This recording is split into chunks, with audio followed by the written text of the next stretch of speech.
तो फिल्म की शुरुआत होती है 3 बच्चों से जो शाम के वक्त खेल रहे होते हैं। तभी शाम की आजान होने लग जाती है। बच्ची को याद आता है कि उनकी टीचर ने उन्हें बताया था कि इस अजान के वक्त या तो अपने घर चले जाना चाहिए या फिर मस्जिद में, वरना शाम के इस टाइम खुली सड़कों पर शैतान सरेआम घूमते हैं बच्चों को नुकसान पहुंचाने के लिए। पर उसके साथ ही उसकी बात मानने को तैयार ही नहीं थे। वो खेल में बिल्कुल मगन थे। खेलते हुए उनकी स्टिक जाकर जंगल में गिर जाती है और कार्ता अपनी स्टिक को लेने के लिए जंगल में जाता है। वो देखता है कि उसकी स्टिक एक गड्ढे के अंदर गिरी हुई थी और जब वो उस गड्ढे के अंदर हाथ डालता है स्टिक को उठाने के लिए तो अंदर से कोई उसका हाथ पकड़ लेता है। वो डर जाता है, जोर से चिल्लाता है, पर वो अपना हाथ छुड़वा नहीं पाता। दूसरी तरफ वो बच्ची जो अपने घर की तरफ जाने लगी थी, उसको भी रास्ते में किसी की आवाज आती है जैसे कोई उसे अपनी तरफ बुला रहा हो।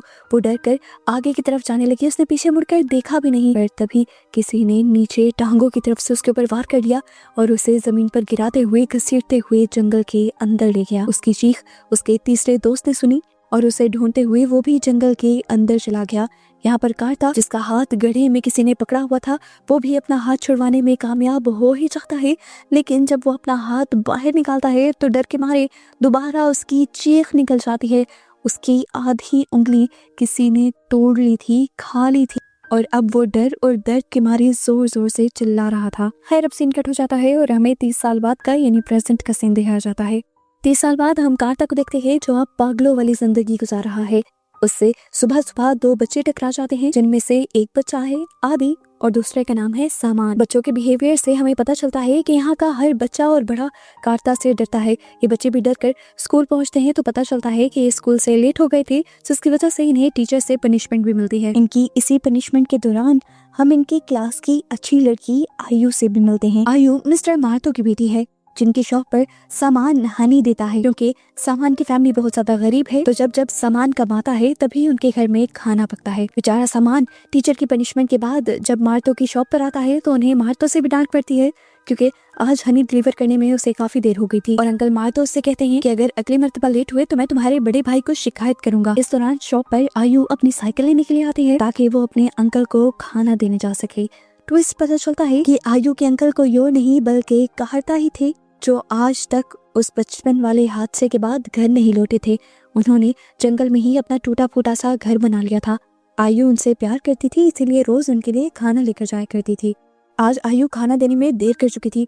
कार्ता बहुत ज्यादा डरा हुआ था। वो आयु से खाना भी नहीं लेता और उल्टा आयु को कहता है जल्दी से घर भाग जाओ, शाम हो गई है, तुम्हारे साथ कुछ भी हो सकता है।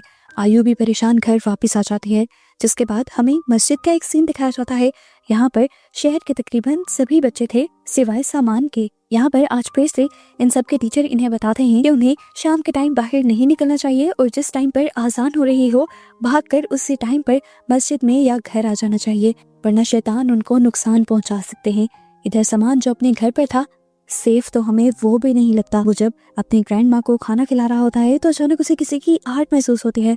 पता चलता है कि इस टाइम उसके भाई ही घर आए थे, जो उसे आते ही मारने लग जाते हैं क्योंकि उसने आज हनी डिलीवर नहीं किया था। इसके बाद वो उसे लास्ट वार्निंग देते हुए अपने काम के लिए निकल जाते हैं, जिसके बाद हम दोबारा से सामान के पीछे एक डार्क शेडो को देखते हैं जिसके लंबे लंबे बाल भी थे। सामान ने जो पहले आहट सुनी थी और उसे अपने भाई की आहट समझ लिया था, असल में वो भी इसी एंटिटी की ही आहट थी। एक मर्तबा के लिए तो सामान भी डर जाता है, पर फिर वो अपने दिल को समझाता है कि शायद मैंने ही कुछ गलत देख लिया है। खैर, अगली सुबह दोबारा सामान अपनी शहद की बोतल्स लेकर अपने स्कूल के लिए निकल जाता है। रास्ते में वो शहद भी डिलीवर करता है और जब तक स्कूल पहुंचता है तो ये लोग दोबारा लेट हो चुके होते हैं और इन दोनों को ही टीचर दोबारा से सजा दे देती है। पनिशमेंट खत्म होकर जब ये लोग बाहर निकलते हैं तो ये प्लान बनाते हैं कि ये शहर जाकर कोई मूवी देख कर आएंगे। ये लोग रास्ते में चलने वाली एक वैन से लिफ्ट ले लेते हैं और इसी दौरान हमें सीन कट होकर कार्ता को दिखाया जाता है। जंगल में एक अजीब सी हवा को महसूस करता है और वो जल्दी से सारा सामान फेंक कर ऊपर पहाड़ियों की तरफ जाता है। आसमान को गौर से देखने पर वो नोट करता है कि आसमान हद से ज्यादा लाल था। इन सभी चीजों से वो डर जाता है क्योंकि उसे ऐसा महसूस हो रहा था कि ये शाम बिल्कुल वैसे ही है जैसी 30 साल पहले थी, जिस शाम ने उसे पागल बनाया था। इधर वैन के अंदर हम सामान और आती को देखते हैं जो अपनी टीचर के बारे में बात कर रहे थे, जो रोज रोज उन्हें पनिश कर दिया करती थी। गुस्से में सामान कहता है काश वो मर जाएं। ये बात सुनकर वैन ड्राइवर गुस्सा होता है और उसे ऐसी बातें करने से मना भी करता है, सीन कट होकर हमें टीचर का घर दिखाया जाता है, जहाँ पर अब अजीबो गरीब काम होना शुरू हो गए थे। बार बार उनके घर का दरवाजा खुल रहा था और लाइट्स भी फ्लिकर कर रही थी। जितनी भी बार वो दरवाजा बंद करती थी, दरवाजा दोबारा खुल जाता था। तंग आकर उन्होंने दरवाजा लॉक किया तो अचानक से घर का पिछला दरवाजा खुल गया और वहाँ उसे एक भयानक एंटिटी खड़ी दिखाई दी। वो एंटिटी उसे घर से बाहर ले जाकर उसे पोजेस कर लेती है, अपने कब्जे में कर लेती है और उसके बाद उसका गला घोंटते हुए उसे मार देती है। टीचर की इस तरह अचानक वाली मौत की वजह से गांव में अफरा तफरी सी मच जाती है और उस अफरा तफरी को देखते हुए वो वैन वाला भी गांव की तरफ ही दोबारा अपनी वैन मोड़ लेता है। इन्हें भी टीचर की मौत के बारे में पता चल जाता है। ये लोग टीचर के घर जाते हैं तो सामान टीचर की लाश को देखकर और भी ज्यादा डर जाता है।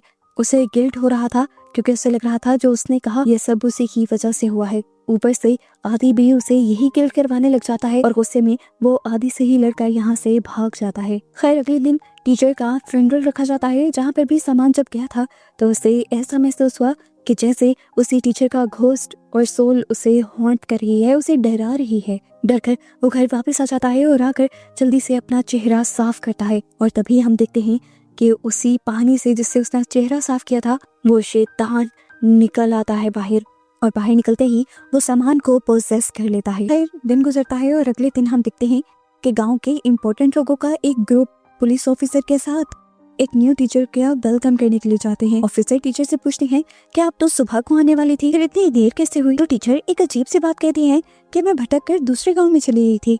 हम देखते हैं कि इस टाइम घाटा दरख्त के पीछे से अजीब सी नजरों से उस टीचर को दिख रहा था। सुबह में हमें दिखाया जाता है आदि और समान जो एक साथ स्कूल आया करते थे, अब समान आदि के साथ नहीं था। आदि अकेला स्कूल पहुंचता है, फिर भी लेट पहुंचता है, लेकिन ये नई टीचर निंगसी उसे कुछ भी नहीं कहती और बस इसी बात की वजह से आदि को ही नई टीचर पसंद आ जाती है। इतनी देर में हम देखते हैं कि यहाँ पर समान का भाई भी शहर से लौट आया था। वो अब आयु के डैड के घर जाता है उनसे उनके हनी के पैसे लेने के लिए, पर आयु के डैड उसे बताते हैं कि सामान ने तो कई दिन से हनी डिलीवर किया ही नहीं। ये जानकर उसे गुस्सा आ जाता है और वो घर आते ही बिना सोचे समझे सामान को मारने लग जाता है, ये सोचे बगैर कि सामान में किसी वजह से इस टाइम उससे ज्यादा ताकत है, क्योंकि उसे एक ईवल जिन ने पोजेस किया हुआ था। तो अब वो अपने अंदर के जिन को अपने भाई को मार देने को कहता है। वो जिन पहले उसकी बॉडी से निकलकर उसे डराता है और फिर दोबारा उसकी बॉडी में जाकर उसी के जरिए यानी सामान के जरिए उसके भाई को मरवा देता है। सामान ने खुद बहुत मर्तबा स्टैब करते हुए अपने भाई का मर्डर किया था। अब क्योंकि उसके भाई ने उसे शहद ना डिलीवर करने की वजह से मारा था, तो ये शिकायत आयु के डैड ने लगाई थी। इसी का बदला लेने के लिए वो आयु के घर जाता है और उनकी सारी मुर्गियों को मारकर उनका खून इकट्ठा कर शहद की बॉटल्स में डाल देता है और जाकर आयु के ही डैड को पकड़ा देता है। ये खून देखते ही आयु और आयु के डैड दोनों ही डर जाते हैं और उनके हाथ से बॉटल्स में गिर जाती हैं, जिसकी वजह से आयु के डैड उसे देखकर डर भी जाते हैं। खैर अभी सुबह सुबह का क्योंकि टाइम था, आयु के डैड अपनी शॉप पर चले जाते हैं जबकि आयु स्कूल चली जाती है। इस टाइम पर बहुत ही अजीब चीज आयु के साथ ये होती है कि उसकी पहली वाली टीचर का घोस्ट उसे डराने लग जाता है और बार बार उसके कान में सामान का नाम लेता है। बेचारी डरती हुई किसी तरह पूरा दिन का स्कूल खत्म करती है और शाम में जब घर पहुंचती है तो पता चलता है कि उसकी सारी मुर्गियों को किसी ने मार दिया था और इन्हें पता भी चल गया था कि ये काम सामान का है। पुलिस ऑफिसर के साथ वो सामान के घर के लिए निकल जाते हैं और वहाँ वो सामान के भाई की डेड बॉडी देखकर बहुत ज्यादा डर जाते हैं। आदि अपने दोस्त को बहुत अच्छी तरह से जानता था। वो उसकी फेवरेट जगहों पे जाता है और उसे सामान नदी के दरमियान में खड़ा हुआ मिल भी जाता है। आदि जल्दी से वहाँ पर सब लोगों को बुला लेता है और ये लोग सामान को पकड़कर घर ले आते हैं। सबको ही पता चल गया था कि वो पोजेस है, क्योंकि वो कोई बात नहीं कर रहा था बल्कि अजीबोगरीब बातें बड़बड़ा रहा था। इनकी नई टीचर को भी जब इस वाकये के बारे में पता चलता है तो वो भी सामान से मिलने के लिए आती है, लेकिन सामान उनकी भी किसी बात का कोई जवाब नहीं देता और वो भी डिसअपॉइंट हो जाती हैं। हम देखते हैं कि कार्ता दूर से ये सब चीजें नोटिस कर रहा था और बहुत ही ज्यादा डर भी चुका था। अंदर सामान के पास अब हम दो सोल्स को देखते हैं, एक उसके भाई की और साथ में उसी टीचर की जिसके बारे में उसने बद्दुआ की थी। वो दोनों मिलकर उसे डराते हैं और उसे मर जाने को कहते हैं और उन दोनों की बात मानते हुए सामान अपने आप को फांसी से लटका कर अपनी जान दे देता है। अपने दोस्त की मौत से आदि बहुत ही ज्यादा डिस्टर्ब हो चुका था। उसकी टीचर उसे सहारा भी देती है, लेकिन अब उसका किसी भी चीज में दिल नहीं लगता। वो शाम तक स्कूल में रुकता है, यहीं पर प्रे करता है और प्रे करके जैसे ही बाहर निकलता है तो उसे स्कूल में सफाई करता हुआ अपना दोस्त दिखाई देता है। असल में ये सामान का घोस्ट था जो उसे देखते ही उसे पोजेस कर लेता है और आदि भी अब पागल हुआ दीवार में टकरे मारने लग जाता है।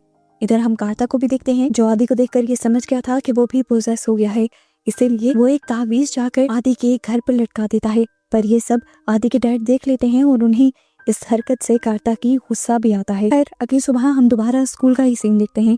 सभी बच्चे क्लास में आ गए थे। क्लास के दौरान दोबारा आयु को अपनी पुरानी वाली टीचर की सोल डराने आ गई थी। इस मर्तबा उन्होंने आयु के कान में आदि का नाम लिया था, बिल्कुल उसी तरह जिस तरह सामान का नाम लिया था। वो डर गई क्योंकि उसे समझ आ गई थी कि जिस तरह पहले सामान मर गया अब आदि भी मर जाएगा। वो सोचती है कि वो उसकी जान बचा सकती है, इसीलिए जब वो उसका पीछा करती है तो उसे आदि क्लास में नहीं मिलता। बेचारी आयु उसे हर जगह ढूंढती है, उसके घर, उसकी फेवरेट जगह, यहाँ तक कि जंगल में भी, लेकिन आदि उसे नहीं मिलता। लेकिन हम आदि को जंगल के अंदर ही देखते हैं। वो जंगल के पास से गुजरते हुए एक बच्चे को अजीब सी आवाज में अपने पास बुलाता है और वो बच्चा भी अजीब पोजेशन की हालत में उसकी बात मानते हुए उसके साथ चला जाता है। हमें पता चलता है कि जल्द ही उन दोनों की गायब होने की खबर पूरे गांव में फैल जाती है और हर एक के ढूंढने के बावजूद भी वो दोनों बच्चे किसी को कहीं नहीं मिल पाते। सामान की मौत और इस तरह दो बच्चों के गायब होने की वजह से अब गांव में डर बहुत ज्यादा फैल गया था। टीचर भी स्कूल में सभी बच्चों को समझाते हैं कि किसी भी बच्चे को शाम के वक्त में बाहर नहीं रुकना चाहिए और अब सब बच्चे जल्दी से स्कूल खत्म कर एक साथ घर जाएंगे और घर जाकर प्रेयर करेंगे ताकि वो दोनों गुमे हुए बच्चे मिल जाएं और सामान की सोल को सुकून मिल जाए। क्लास खत्म होने के बाद मैडम बाहर निकलती हैं तो आयु उनके पास आती है और उनके हाथ में अपने अंकल कार्ता का दिया हुआ तावीज रख देते हैं और उस तावीज के रखते ही जैसे उस टीचर को करंट लग जाता है और वो उस तावीज को फेंक देती है। वो आयु से पूछती है ये क्या है। आयु इस तावीज के बारे में बता देती है जो इंसान से नेगेटिव एनर्जीज को दूर रखता है। अब टीचर अपने आप को कंपोज करती है और आयु से कहती है अरे बेटा मुझे ऐसी चीजों पर बिलीव नहीं है और आपको भी नहीं करना चाहिए। जबकि सीन कट होकर अब हमें ऑफिसर को दिखाया जाता है जो अभी तक उस बच्चे को और आदि को ढूंढ रहे थे। आदि जिस बच्चे को जंगल के अंदर लेकर गया था, इन लोगों को उस बच्चे की लाश एक टनल के अंदर मिल भी जाती है, पर यहाँ भी उन्हें आदि नहीं मिलता। इधर आयु के डैड जब अपने घर वापस पहुँचते हैं तो देखते हैं कि उनके घर के बाहर बेंच पर एक मुर्दा था। उन्हें सीधा करने पर पता चला ये कोई और नहीं बल्कि सामान ही था जिसकी डेड बॉडी को किसी ने यहाँ लाकर रख दिया था। यहाँ आयु जो अभी भी अपने दोस्त आदि को ढूंढने के लिए दोबारा जंगलों में निकली थी, वो आदि को सड़क के दरमियान में देख भी लेती है जो बुरी तरह बड़ा सा चाकू लिए एक डॉग को मार चुका था। आयु को देखते ही वो आयु को मारने के लिए भी उसके पीछे पड़ जाता है और आयु वही साइकिल छोड़कर भागने लग जाती है और करीब के एक घर में आकर उस घर में अपने आप को बंद कर लेती है। बार बार इस घर को नॉक करता रहता है और आखिर फिर दरवाजा नॉक होना बंद हो जाता है। इन लड़कियों को लगता है कि आदि चला गया, लेकिन वो चलकर यहाँ के दूसरे दरवाजे की तरफ आया था। इस दरवाजे से घर के अंदर आते ही वो आयु के ऊपर हमला करने ही वाला था, पर किसी ने पीछे से उसी के ऊपर हमला कर दिया और उसे बेहोश कर दिया। ये असल में इस गांव के सिक्योरिटी गार्ड थे जो भी इस तरह उसे आता देख चुके थे। अब वो गार्ड उसे लेकर मस्जिद में चला जाता है और यहाँ पर पता चलता है कि असल में वो भी एक इवल एनर्जी के पोजीशन में है, उसे किसी शैतान ने अपने कब्जे में लिया हुआ है। ये जानते ही यहाँ पर सभी लोग उसका एक्सोर्सिज्म शुरू कर देते हैं जिसकी वजह से उसे बहुत सारी काली वॉमिटिंग आती है और कुछ पल के लिए वो ठीक भी हो जाता है, लेकिन फिर भी बेहोश रहता है। बाहर सब लोग बातें करते हैं और इन लोगों को पता चलता है कि इन्होंने आदि को ही ग्रेवयार्ड की तरफ यानी कब्रिस्तान की तरफ जाते हुए देखा था और इससे इन्होंने इस बात का भी अंदाजा लगाया कि जरूर सामान की डेड बॉडी को भी आदि ने ही निकाला होगा। किसी को भी समझ नहीं आता कि आदि ये सब कर क्यों रहा था। तब आदि के डैड बताते हैं कि 1-2 दिन पहले मैंने कार्ता को यहाँ देखा था, उसने एक तावीज मेरे घर के बाहर लटकाया है, क्या पता वो ब्लैक मैजिक करता हो और वही ये सब करवा रहा हो। ये बातें जानकर सब लोग गुस्सा होते हुए कार्ता की टूटी फूटी झोंपड़ी में चले जाते हैं और उसे बहुत ज्यादा मारते हैं। इससे पहले कि वो मर ही जाता, ठीक वक्त पर यहाँ पर ऑफिसर आ जाते हैं और सभी लोगों को रोक देते हैं और कहते हैं कि कार्ता को मैं अपने घर पर कैद कर रखूंगा और उसकी इन्वेस्टिगेशन खुद करूंगा, आप लोगों को उसको मारने की जरूरत नहीं है। पुलिस ऑफिसर की बात सब लोग मान जाते हैं और इस तरह कार्ता को छोड़ दिया जाता है। सीन कट होकर अब हमें आयु को दिखाया जाता है जो आदि के अपने पीछे पड़ने की वजह से बहुत ज्यादा सदमे में आ गई थी और बीमार भी हो गई थी। यहाँ पर वो अपने डैड को बताती है कि अंकल कार्ता बेकसूर हैं, वो तो इस गांव को बचाना चाहते हैं। उसके डैड अभी उसकी बात समझ पाते तभी उनके घर पर नॉक होता है। पता चलता है कि आयु से मिलने के लिए उनकी टीचर आई थी, जिसे देखते ही आयु बहुत ज्यादा डर जाती है। और यहाँ हमें बहुत बड़ा ट्विस्ट ये रिवील होता है कि वो टीचर जिसे पूरी मूवी से सब लोग अच्छा समझ रहे थे, असल में वही वो इवल जिन थी। और ये इन सबको कैसे पता चला था, ये बात जानने के लिए कहानी जाती है फ्लैशबैक में। उस दिन जब कार्ता को शाम काफी अजीब लगी थी तो वो बहुत ज्यादा परेशान हो गया था। उसने पूरे गांव पर नजर रखी और समझने की कोशिश की कि गांव में अननेचुरल क्या होने वाला है। और उसी दिन वो टीचर वहां पर आई, जिससे कार्ता को अंदाजा हुआ कि असल में वो टीचर इंसान नहीं है, बल्कि वो टीचर असल में ब्लैक मदर नाम की एक एंटिटी है जो इंसान का रूप लेकर यहाँ आई है। ये ब्लैक मदर असल में बच्चों के डर को खाती है और फिर जब उसका दिल भर जाता है बच्चों को डरा डरा कर, तो वो उन बच्चों को मार दिया करती है। उसकी सोच ठीक थी या नहीं ठीक थी, इसे ही चेक करने के लिए कार्ता ने खुद वो तावीज बनाकर आयु को दिया था और आयु को सारी बात समझाई थी। उसने बताया था कि अगर तुम्हारी टीचर उस तावीज को पकड़ ले तो समझ जाना कि वो इंसान है, और अगर वो इस तावीज को पकड़ते ही उसे फेंक दें या फिर उन्हें कोई अजीब झटका लगे या वो कोई भी अजीब हरकत करें या गुस्सा करें तो समझ जाना कि वो ब्लैक मदर ही है। और उस दिन हमने तो खुद देखा था कि कितना घबराते हुए उसने उस तावीज को गिरा दिया था। और उस दिन आयु की इस हरकत से ब्लैक मदर को भी ये बात पता चल गई थी कि आयु उनकी सच्चाई जान गई है, इसीलिए उन्होंने आदि को पोसेस किया था आयु को डराने के लिए। वो इस टाइम आयु के बहुत करीब बैठकर उसके मुंह पर हाथ फेरते हुए कहती हैं, तुम गांव में किसी को कुछ नहीं बताओगी, क्योंकि अगर तुमने ऐसा किया तो तुम्हारे साथ सारे गांव वाले ही मारे जाएंगे। यहाँ पे वो अपने सारे बुरे कामों को भी कन्फेस कर लेती है कि ना सिर्फ पहली वाली टीचर को उसने मारा था यहाँ आने के लिए, बल्कि सामान को भी उसी ने मारा था और आदि को भी उसी ने पोसेस किया था। और वो बच्चा जो आदि के थ्रू मरा था वो भी उसी ने मारा था। सामान के भाई को भी उसने मारा था। और तुम्हें एक और मजेदार की बात बताऊं, तुम्हारे अंकल कार्ता जो आज तक सबको पागल लगते हैं, असल में 30 साल पहले उनको भी मैंने ही डराया था और मेरी ही वजह से वो आज तक पागल बने फिरते हैं। यहाँ पर आयु को ये भी बात समझ आ जाती है कि जो पहली वाली टीचर की सोल उसे नजर आ रही थी वो बार बार आयु की मदद करना चाहती थी, उन्हें बचाना चाहती थी।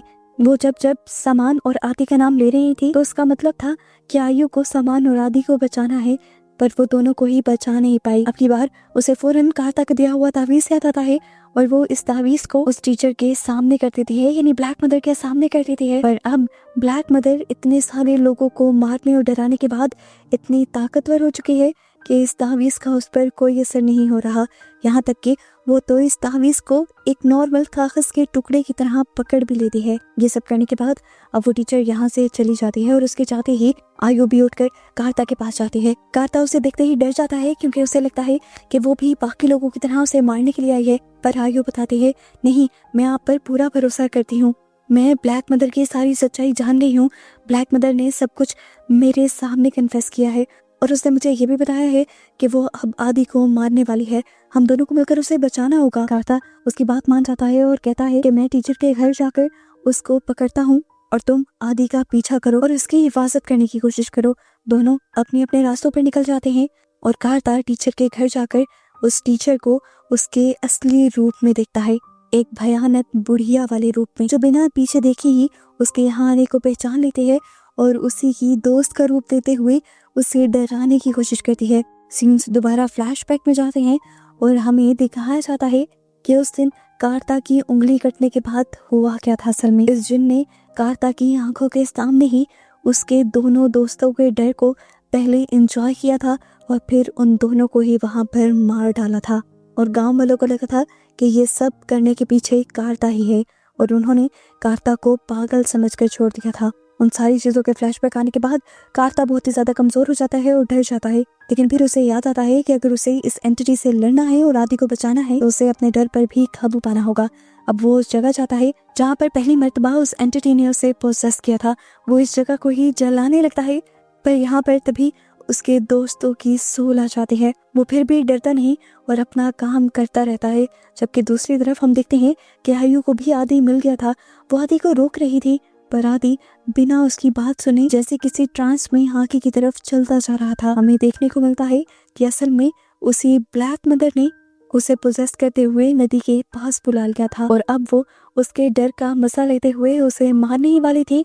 लेकिन तभी यहाँ पर आज़ान होने लगी और ये आज़ान असल में कोई और नहीं बल्कि कार्ता ही दे रहा था।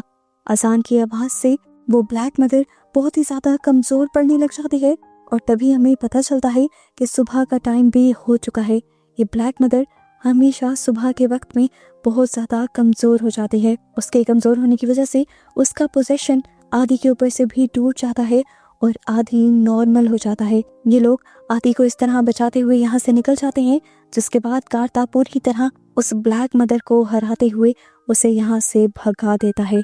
लेकिन ब्लैक मदर का किस्सा यहीं ख़त्म नहीं होता। हम उसे एक दूसरे गांव में एक दूसरे बच्चे को डराते हुए देख पाते हैं और इसी तरह उस डरे सहमे बच्चे को दिखाते हुए ये मूवी यहाँ ख़त्म हो जाती है।